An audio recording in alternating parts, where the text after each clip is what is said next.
ఓం శ్రీ మాత్రే నమః. అందరికీ నమస్కారం. గంగా అంటే భారతదేశంలో అత్యంత పవిత్రమైన నది, పవిత్రమైన జలం. దీనినే గంగాదేవిగా, గంగమ్మ తల్లిగా పూజిస్తాం. శివుని జటాజూటం నుంచి వస్తున్న పవిత్ర గంగగా పూజిస్తాం.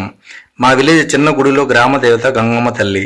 ఆ గుడి దగ్గరలో గంగా నదిలా ప్రవహిస్తుంది గుంజిన్ నది. ఈ నది తిరుమల కొండలలో పుట్టి గ్రామాల మీదుగా ప్రవహిస్తూ నెల్లూరు దగ్గర సముద్రంలో కలిసిపోతుంది. మా విలేజ్లో గంగమ్మ తల్లికి 101 బిందెలతో నీళ్లు పోసి స్నానం చేపిస్తారు మొక్కుబడి ఉన్నవాళ్ళు. తర్వాత పూజారి కుంకుమతో చాలా బొట్లు పెడతారు. ఆ దృశ్యాలు ఎంతో పవిత్రంగా ఉంటాయి చూడడానికి.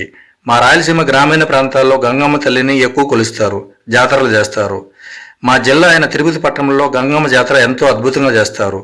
తిరుపతిలో చదివేటప్పుడు గంగమ్మ తల్లిని నేను దర్శించుకున్నాను. ఆకాశ గంగ కోసం భగీరథుడు తపస్సు చేస్తే ఆ పరమశివుడు ఆకాశ గంగను జటాజూటంలో ధరించి కింద భూమి మీదకు వదలటంతో ఎంతో పవిత్రమైంది ఆ గంగా జీవనది. వారణాసిలో గంగమ్మ తల్లిని ప్రతిరోజు ఈవినింగ్ హారతి ఇస్తారు. ఎంతో పవిత్రంగా అద్భుతంగా ఉంటుంది. ఆ హారతి చూడడానికి 2 కళ్ళు చాలవు. ఆకాశ గంగ అంటే ఆకాశం అంటే అనంతమైనది, గంగమ్మ అంటే శక్తి రూపం, అనంతమైన శక్తి అని అంతరార్థం. సర్వజ్ఞాని అయిన పరమేశ్వరుడు ఆకాశ గంగని తన తల మీద ధరించి వదలటంతో అమ్మ జ్ఞాన గంగగా భూమిపై ప్రవహిస్తుంది.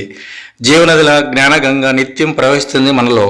వారణాసిలో కాశీ విశ్వనాథుడిలా గంగా హారతిలా పవిత్రంగా అంతరార్థం తెలుసుకొని గంగమ్మ తల్లిని నమ్మి పూజించి ఆరాధిస్తే అమ్మ ఎంతో ప్రేమతో కరుణ చూపుతుంది మన పైన.